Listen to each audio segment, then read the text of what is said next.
આપણું ફેમિલી આમ જુઓ ને તો બહુ ઊંચું, એટલે હાઈટમાં, આબરૂમાં 100 રૂપિયાની નોટ પણ કોઈ વગર વ્યાજે ના હાલે.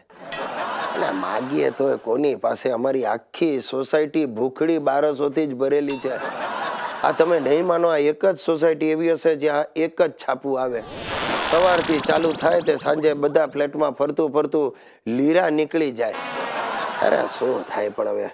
ને મારા બાપાએ ભારે કરકસરિયા, આ દાંતિયાનો છેલ્લો દાંતો તૂટી ન જાય ને ત્યાં સુધી ઘસી ઘસીને માથું ઓળે. એમાં ને એમાં માથા ઉપર ટાલ પડી ગઈ છે. અરે ભાઈ શું વાત કરું, હમણાં આપણે ત્યાં એટલી ઠંડી પડી.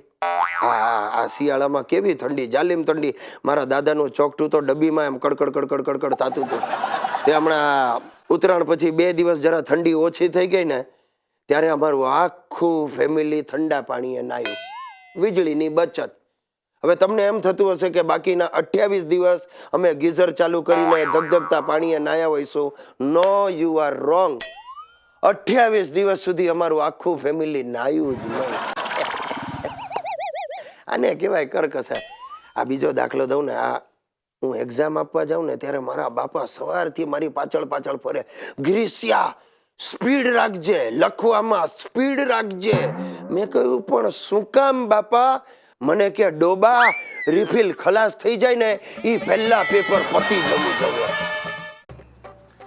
સાહેબો, દુનિયા આખીને ત્રાસવાદે ભરડો લીધો છે. સવાર પડે ને તમે છાપું ખોલો, એક જ સમાચાર વાંચવા મળશે.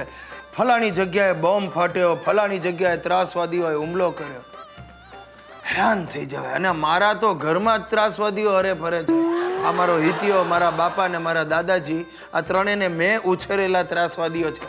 અને તમે નહીં માનો, એક ત્રાસવાદી તો રોજ મારા પડખામાં સૂઈ જાય. મારી બૈરી સુશીલા. ખરેખર ભાઈ, હું તો કહું છું કે આ કાસબને સાચવવા માટે આખી ગવર્મેન્ટ પૈસા ખર્ચે છે, જ્યારે મારા કુટુંબીઓને સાચવવા માટે હું પૈસા ખર્ચું છું.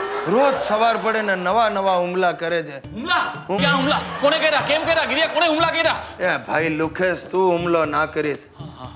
હા યાર ગિરિયા, હું શું કહું છું, આપણે બધા જ ધંધા બંધ કરી દઈએ અને નવો ધંધો શરૂ કરીએ. આતંકવાદીઓને પકડાવવાનો ધંધો.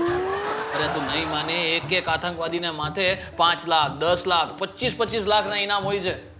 અને ગિરિયા મહિને એકાદ પકડાયો તો એ ઘણું. હા, એ તો સાચી જ વાત છે. Very good idea. સૌથી પહેલા મને એમ કે તારા માથા ઉપર કેટલું ઇનામ છે, તને જ પકડાવી દઉં. ઓ ભાઈ, મને પકડાવીશ ને તો ઉલટાના સામેથી તારે દેવા પડશે. એટલે મારા નામની સોપારી તો લેતો જ નહીં, ઉલટાનો ઉલમાંથી ચૂલમાં પડીશ.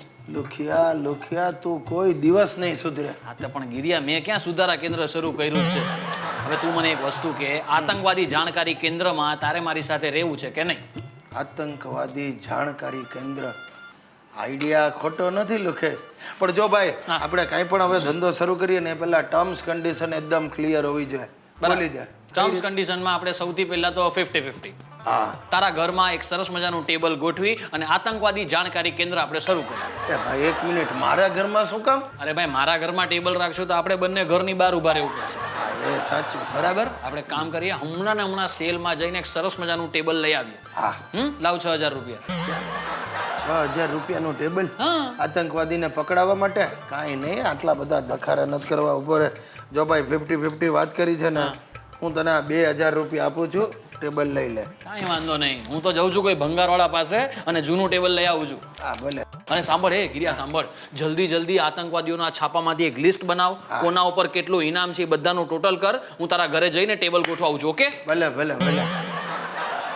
ચાલો, જોયું તમે?